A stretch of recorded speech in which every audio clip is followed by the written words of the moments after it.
ઋષિની ભૂમિ ભરૂચમાં નર્મદાને પૂજનીય ગણી લોકમાતા તરીકે નમન કરાય છે, પરંતુ આ માતાએ તેના સંતાનો સાથે રીસામણા લીધા છે. ભરૂચવાસીઓને મીઠું જળ, ઉપજાઉ જમીન અને વેપાર રોજગારના સ્ત્રોત પૂરા પાડનાર હવે નર્મદાના સંતાનો પાસેથી એક પછી એક આ સુખ છીનવી રહી છે.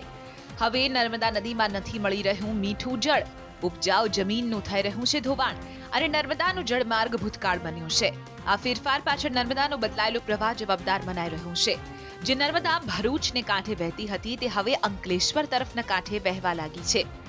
અંકલેશ્વરના કાંઠા ઉપર નદીનો પ્રવાહ જમીનને ચીરતો આગળ વધે છે. આ સમસ્યાના કારણે ભરૂચના ઐતિહાસિક ઘાટ અને ભવ્ય ફુરજા બંદરથી નદી 1 કિલોમીટર જેટલી દૂર ચાલી ગઈ છે. ગામ જતા ધંતુડિયા પાસે તો આખું એક ફળિયું આજથી 4-5 વર્ષ પહેલા નર્મદાના વહેણમાં ધોવાણ થઈ ચૂક્યું છે. આ ધોવાણ ઠેક ગરુડેશ્વરથી લઈને ભાડભૂત સુધી બધી જ જે સાઇટ છે એ દક્ષિણ દિશા તરફ જ ધોવાણ થાય છે, જેની ગંભીરતાપૂર્વકની નોંધ લેવી જોઈએ. TV9 ગુજરાતીની YouTube ચેનલને સબસ્ક્રાઇબ કરો અને બેલ બટન જરૂરથી દબાવો, જેથી દરેક વિડીયોના નોટિફિકેશન તમને મળતા રહે. નદી 2 કિલોમીટર સુધી જમીન ભરખી જતા ઉપજાઉ હજારો હેક્ટર જમીને જળ સમાધિ લીધી છે. નદીના ધોવાણથી અસરગ્રસ્ત કાંઠે પ્રોટેક્શન વોલ બનાવાઈ, પરંતુ અધૂરી કામગીરીએ ક્યાંક રક્ષણ કર્યું તો ક્યાંક પરિસ્થિતિ વધુ બદતર બનાવી.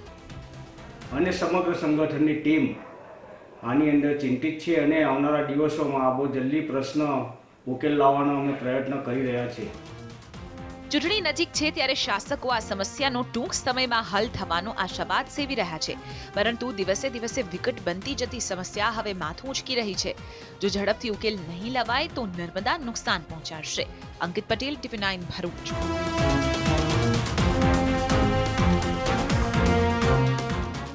TV9 ગુજરાતીની YouTube ચેનલને સબસ્ક્રાઇબ કરો અને બેલ બટન જરૂરથી દબાવો, જેથી દરેક વિડીયોના નોટિફિકેશન તમને મળતા રહે.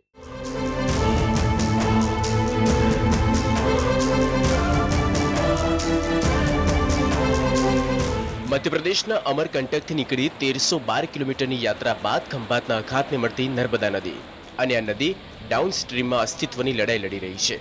સમુદ્ર નર્મદાને ભરખી રહ્યો હોવાના અનેકવાર આક્ષેપ થયા છે, પરંતુ હકીકત તપાસવા જ્યારે નદીના પાણીની તપાસ થઈ તો ચોંકાવનારી હકીકત સામે આવી. સમુદ્ર અત્યાર સુધીમાં 30 કિલોમીટરથી વધુ અંતર સુધી નદીનું અસ્તિત્વ ભરખી લીધું છે. ભરૂચ નજીક નાના પટમાં જે જળ આજે નજરે પડે છે તે હકીકતમાં નર્મદાનું મીઠું નહીં, પરંતુ સમુદ્રને ખારું પાણી છે. મીઠું જળ જ ન રહેતા માછીમારો પરંપરાગત વ્યવસાય છોડવા મજબૂર બની રહ્યા છે. ભરતી આવતી નથી, ભરતી આવે પણ એટલું ખારું પાણી આવે ને અડધી નર્મદા સુકાઈ ગયેલી છે. આજે 8 થી 9 વર્ષથી એટલું ખારું પાણી નર્મદામાં છે, નથી ડેમમાંથી છોડવામાં આવતું કે નથી જેટલા પોલ એવું બાંધે છે તેનું પાણી નથી આવતું ને ખાસા ટાઈમથી નર્મદા પણ સુકાવવામાં આવેલી છે. TV9 ગુજરાતીની YouTube ચેનલને સબસ્ક્રાઇબ કરો અને બેલ બટન જરૂરથી દબાવો, જેથી દરેક વિડીયોના નોટિફિકેશન તમને મળતા રહે. નર્મદાના નીર ભરૂચ નજીક ખારા બન્યા હોવાના વિવાદ વચ્ચે સમુદ્રથી 30 કિલોમીટર દૂર સુધી સમુદ્રી જીવ ઓક્ટોપસનું અસ્તિત્વ મળ્યું. મે મહિનામાં નર્મદા કાંઠે મીઠું પાકવાની અને ઓક્ટોબરમાં ડોલ્ફિન નજરે પાડવાની ઘટનાઓ બાદ હવે નર્મદામાં સમુદ્રી સિસ્ટોપ્સ ઇન્ડિક્સ ઓક્ટોપસ નજરે પડ્યા. આ ઓક્ટોપસ ખારાશ વિના જીવી શકતા નથી, ત્યારે નર્મદા નદીમાં પાણી ખારું બન્યું હોવાનું સ્પષ્ટ કરે છે. હવે ઓક્ટોપસ એ જામનગરમાં મોટાભાગે જોવા મળે છે. ત્યાં આગળ ટાપુઓ આવેલા છે, ત્યાં આગળ જોવા મળે છે. પણ આપણા ભરૂચની અંદર સૌ પ્રથમવાર એવું કહી શકાય કે નર્મદા નદીની અંદર ખારું પાણી આવી ગયું હોય અને એને લીધે આ ઓક્ટોપસ અહીંયા જોવા મળે છે. અને નર્મદા નદીમાં ખારું પાણી વધારે માત્રામાં હોય એટલા માટે ઓક્ટોપસ અને આવા બીજા દરિયાના સરીસૃપો અહીંયા આગળ જોવા મળે છે. આ મામલો હવે ગ્રીન ટ્રિબ્યુનલ સુધી પહોંચ્યો છે.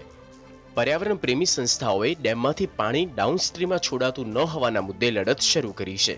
અંકિત મોદી, TV9 ભરૂચ.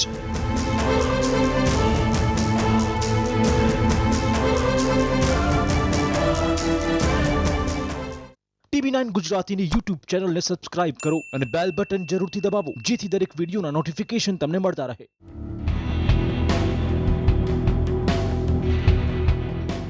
નર્મદાનું વહેણ બદલાયું તો શું તેની પાછળ કારણ કુદરતી છે એક તર્ક અનુસાર નર્મદાનું બદલાયેલા રૂખને કારણે સ્થાનિકોના મનમાં લોકમાતા માટે નારાજગી છે, પરંતુ આ બદલાવ પાછળ પણ નર્મદાએ ભરૂચવાસીઓને મોટી આફતથી બચાવવાની કિંમત ચૂકવી હોય તેવું પણ તર્ક લગાવાઈ રહ્યું છે. 1970 થી અત્યાર સુધીમાં ભરૂચમાં 7 ભૂકંપ નોંધાયા.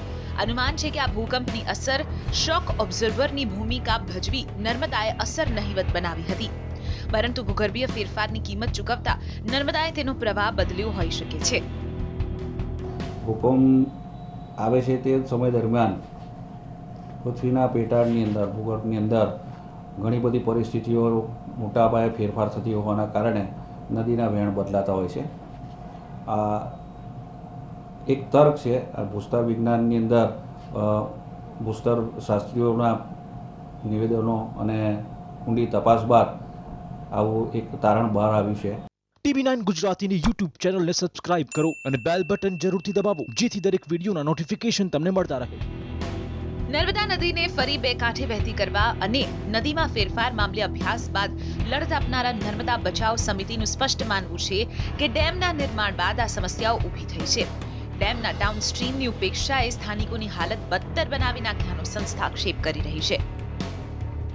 કોન્ટ્રાક્ટર સાથે સરકારને કંઈક બી માથાકૂટ થઈ હશે, આર્બિટ્રેશનમાં છે એવું સાંભળી રહ્યા છે, પણ એને કારણે પ્રજાએ શું કામ વેઠવાનું? 2013થી શરૂ થયેલી યોજના 2014-15માં બંધ થઈ ગઈ અને બે છેડા ઉપર જે તમે કામ કર્યું એને કારણે વચ્ચેનો જે પોર્શન છે તમે સેટેલાઇટ ઇમેજમાં જોશો તો આખો અર્ધચંદ્રાકાર ધોવાણ બિલકુલ માલમ પડી શકે છે. પરિબળ કુદરતી હોય કે કૃત્રિમ, પણ અસર ખરેખર ગંભીર અને હજારો લોકોને સ્પર્શતી છે. સમસ્યાનું મૂળ કરતા હલ કોણ અને કેવી રીતે કાઢી શકાય તેના પર ત્વરિત કામ શરૂ થવું જોઈએ. એક સમયે ભરૂચના ફુરજા બંદર ઉપર મોટા જહાજો લંગારાતા હતા, ત્યાં જે હોડીઓને તરવા પૂરતું પણ પાણી નથી. બીજી તરફ હાલમાં આપ જોઈ શકો છો કે અંકલેશ્વરનો જે કિનારો છે ત્યાં ધોવાણની વિકટ સમસ્યા ઊભી થઈ છે. નર્મદા નદી પોતાનું તમામ વહેણ છોડી અને અંકલેશ્વર કિનારા તરફથી વહેવા લાગતા અંકલેશ્વરની હજારો હેક્ટર જમીન આ આખા નર્મદાના પ્રવાહના કારણે ધોવાઈ ગઈ છે. પ્રોટેક્શન વોલ બનાવવામાં આવી, પરંતુ વોલનું કામ અધૂરું છોડી દેવાતા સમસ્યા વધુ વિકટ બની ગઈ અને જેના કારણે ખેડૂતોની દરરોજ મહામૂલી જમીન ધોવાતી રહી છે. આ વિસ્તારમાં આ ખૂબ મોટી સમસ્યા બની છે, જેનું નિરાકરણ હાલમાં તેઓ સરકાર અને તંત્ર પાસે શોધી રહ્યા છે. જો કે ડેમના ડાઉનસ્ટ્રીમમાં પૂરતું પાણી ન મળવાના કારણે આ સમસ્યા સર્જાઈ હોવાના પણ આક્ષેપો થઈ રહ્યા છે, પરંતુ સ્થાનિકો સમસ્યાના હલ તરફ આશા સેવીને બેઠા છે. અંકિત મોદી, TV9 ભરૂચ. TV9 ગુજરાતીની YouTube ચેનલને સબસ્ક્રાઇબ કરો અને બેલ બટન જરૂરથી દબાવો જેથી દરેક વિડીયોના નોટિફિકેશન તમને મળતા રહે.